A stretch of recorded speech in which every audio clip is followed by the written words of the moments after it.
for English subtitle. Push the subtitle button.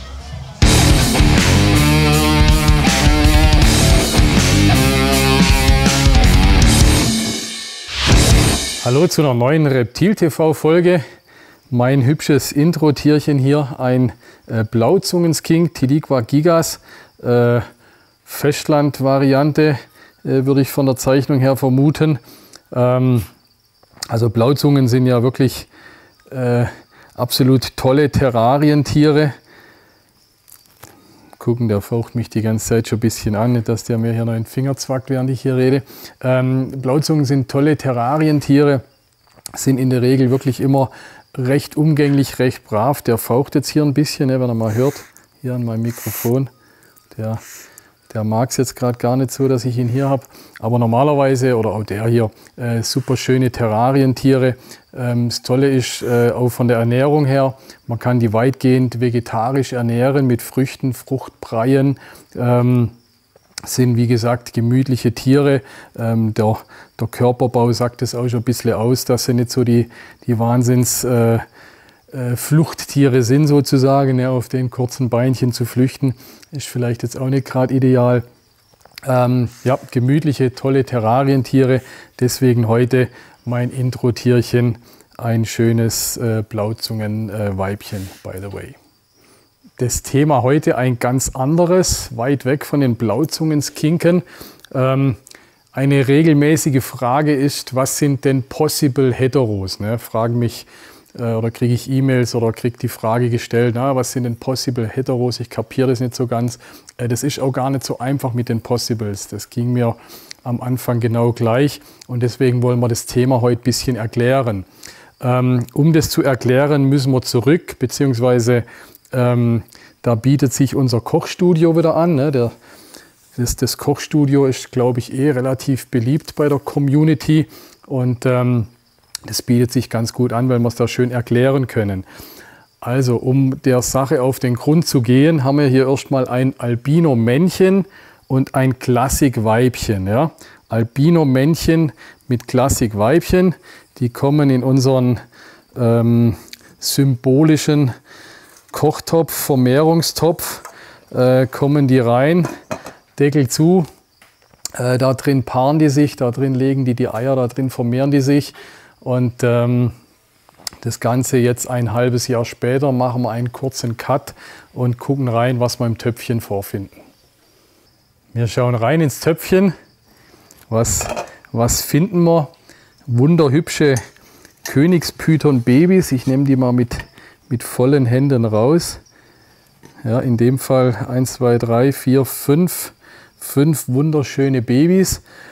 Ja, was haben wir hier für Babys? Es gibt das Punnetsche Quadrat.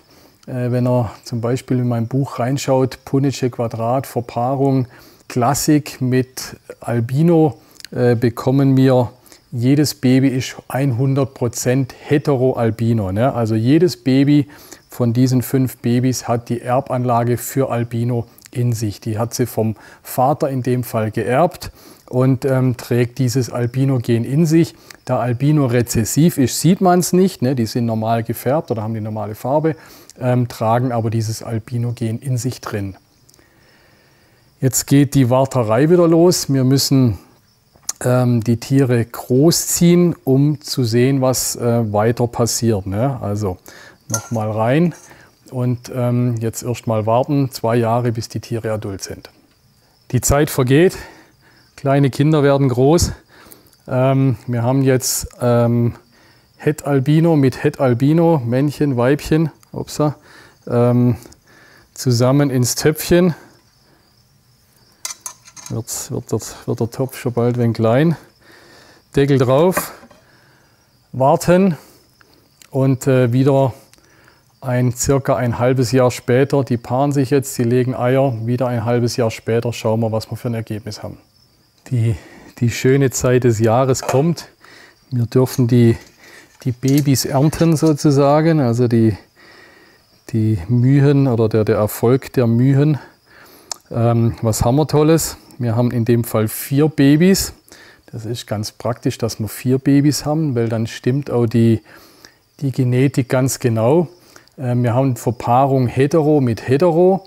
Und wenn wir wieder auf das Punnetsche Quadrat schauen, Hetero mit Hetero, kommt rein theoretisch einmal die gewünschte Morph, in dem Fall Albino raus, oder einmal die rezessive Morph, sprich Albino, kommt 1 von 4 oder 25% der Tiere.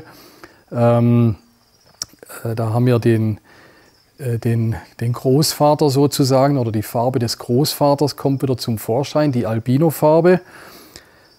Und dann haben wir 3/4 der Tiere, also 75%, die wildfarben aussehen. Ja? Beziehungsweise andersrum, wenn wir das Punnetsche Quadrat raussuchen, Hetero mit Hetero gibt 25% Albino, 50% Hetero und 25% Klassik. Ne? Das ist eigentlich das theoretische Ergebnis. Ne? 25% Albino, 25% Klassik, 50% Hetero, spalterbige Tiere. Das Problem ist, dass wir bei den klassik gefärbten Tieren jetzt nicht wissen, welche Tiere sind die Heteros, welche sind die Klassik, ne? Oder welche sind, beziehungsweise die Homozygoten, nicht die Klassik, welche sind die homozygoten wildfarbenen Tiere. Wir sehen es den Tieren einfach nicht an. Also theoretisch 2 von 3 Tieren haben die Erbanlage zum Albino, 1 der 3 Tiere hat die Erbanlage nicht, aber wir wissen nicht, welches das hat, weil wie gesagt, wir sehen es denen, wir können die Genetik, wir können nicht in die Tiere reinschauen. Ne? Und das ist genau der Punkt, wo wir die 66% Possible Heteros haben. Ne? Also das Ganze sind 100%, 2/3 sind 66,666 Periode-Prozent und 1/3, egal welches Tier, der 33,3 Periode-Prozent hat nicht die Erbanlage für Albino. Ja, und wie gesagt, wir wissen es nicht welche, deswegen sind es 3 Tiere und alle 3 Tiere bezeichnet man als 66% Possible Heterozygot. Um das jetzt zu wissen, welche davon heterozygot sind, müssen wir mit den Tieren weiter paaren und dann stellt sich raus, welche von den Tieren wirklich die Erbanlage besitzen oder nicht. Aber ich kann es nur durch eine Verpaarung feststellen. Jetzt haben wir noch mal einen ganz spannenden Fall. Ihr erinnert euch an das Männchen von gerade eben. Das ist unser Hetero-Albino-Männchen. Und jetzt hier habe ich ein Klassik, ein ganz normales Klassik-Weibchen, kein Hetero, kein Nix, habe ich von einem Terrarianer-Freund bekommen. Und das ist, was ich zum Züchten habe. Ein Hetero-Albino-Männchen, ein Klassik-Weibchen. Die verpaaren wir jetzt miteinander. Gucken, was passiert. Deckel zu, das Warten beginnt und mal schauen, was rauskommt. Unsere Bemühungen sind wieder zum Glück von Erfolg gekrönt. 4 wunderhübsche Königspython-Babys. Nochmal zur Erinnerung, wir haben verpaart ein Weibchen Heterozygot Albino, ne? Weibchen, Männchen, egal welche von beiden, Heterozygot für Albino. Das zweite Tier, ein wildfarbenes Klassiktier, keinerlei Erbanlage für Albino.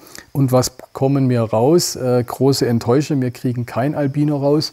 Können wir gar nicht rauskriegen. Ne? Also wenn wir solche rezessiven Morphen haben wie Albino, Piebald, Ghost, Ultramel, Karamell, was es alles gibt, dann müssen ja beide Elterntiere diese Erbanlage haben. In dem Fall hatte nur ein Tier die Erbanlage, also können wir das gewünschte Albino, die gewünschte Albino-Morph gar nicht rauskriegen.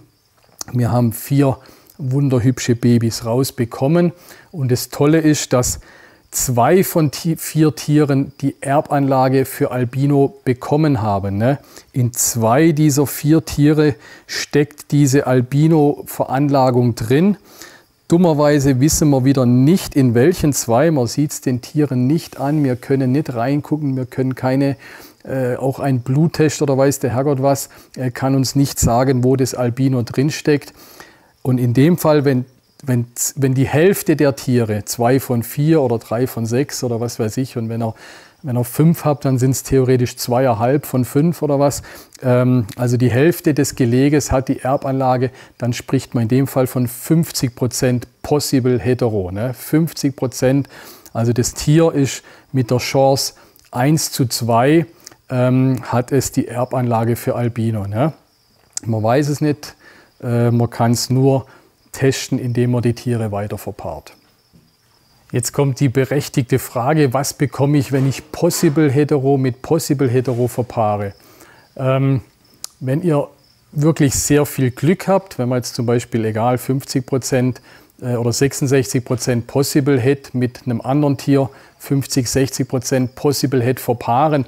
Wenn ihr wirklich Glück habt und jedes Mal die beiden Tiere getroffen habt, ne, wenn ihr wirklich bei beiden Tieren die 50 bzw. 66% Chance getroffen habt, verpaart die miteinander, dann könnt ihr Glück haben und ihr habt wieder ein Albino. Ne? Die Möglichkeit besteht, wird dann aber bei Poss mit Poss relativ gering. Ne? Besser in so einem Fall, wenn ihr Possible-Tiere, also ein Possible-Tier zum Beispiel habt und ein 100% Hetero-Tier.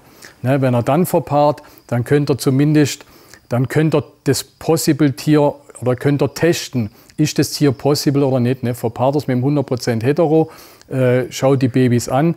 Wenn der Possible wirklich die Erbanlage hat, müssen wieder 25% der Babys, in dem Fall Albino, rauskommen. Wenn der Possible oder wenn ihr keine Albino-Babys rausbekommt und genügend Eier habt, ich sage jetzt mal, bei 4 Eier könnt ihr auch einfach Pech haben oder bei 5, 6 Eiern, aber wenn ihr relativ viele Eier habt oder 2 Gelege habt und es kommt kein Albino raus bei der Verpaarung Het mit Possible, dann wisst ihr oder dann habt ihr euer Possible-Tier geprüft, ja, negativ oder positiv geprüft, also kommt ein Albino raus, dann könnt ihr aus dem 66% Possible oder 50% Possible könnt ihr es durchstreichen und könnt ein 100% rausmachen, weil dann habt ihr es geprüft und habt gesehen, jawohl, es kommt ein Albino raus. Also in dem Moment wird aus eurem Possible Heterozygot ein 100% Heterozygot, weil dann habt ihr es nachgewiesen, dann wisst ihr dem seine Genetik und könnt 100% draufschreiben. Kommt, wie gesagt, wiederholt aus ich würde jetzt mal sagen, mindestens 7, 8, 9, 10 Eiern nichts dabei raus. Dann könnt ihr aus dem 66%, dann könnt ihr das im Prinzip auch durchstreichen und könnt 0% Possible draus machen.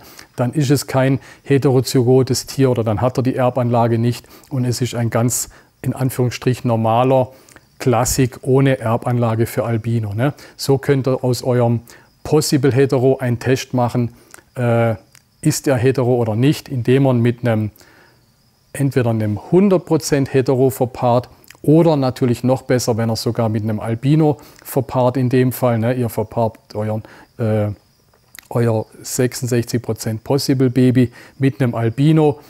Dann muss theoretisch entweder kommt das halbe Gelege Albino raus oder es kommt kein Albino raus. Kommt kein Albino raus, ist euer Possible Heterozygot ein 0% Hetero.